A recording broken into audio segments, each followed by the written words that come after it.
When you evaluate the effectiveness of your team and how it handles conflict, have you succumbed to the myth that a tranquil team is a healthy team?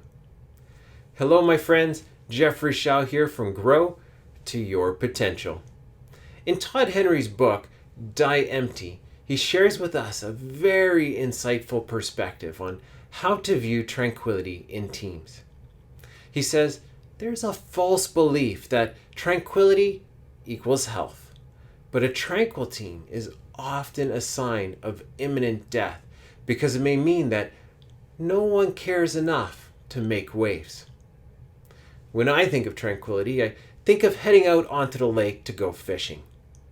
During times of tranquility, that lake is absolutely beautiful.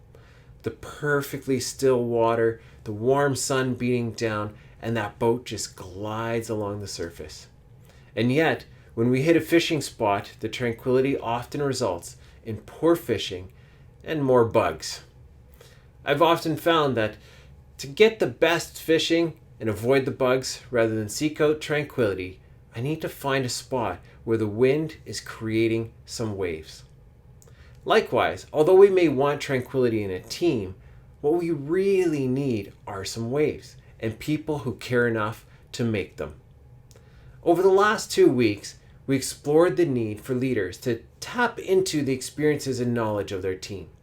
At the same time, we explored the need for team members to move past their fears and engage with their leader. In both of these cases, we risk making waves. For some, there's a perception that making waves is a bad thing, that there should only be peace and tranquility on a team. If you are measuring the success of your team based on how tranquil it is, I encourage you to think back to my fishing analogy. Although a nice tranquil lake can be really beautiful and peaceful, it's great for bug bites, not for catching fish. If the purpose is to catch fish, I need a spot on the lake where the tranquility is disturbed. The same can be said for teams. A team is a group of people working together to accomplish a shared purpose. And unless that purpose is to live in perfect tranquility, there should be some waves along the way. As the leader engages the team and the team questions the leader and each other, there will be some ups and downs. This is all part of the process of getting to the best ideas, something I'll talk more about next week.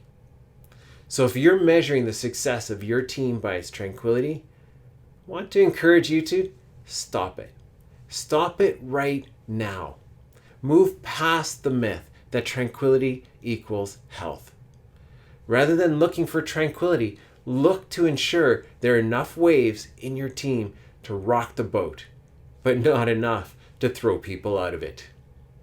Join me again next week as we wrap up our journey towards better teams through conflict.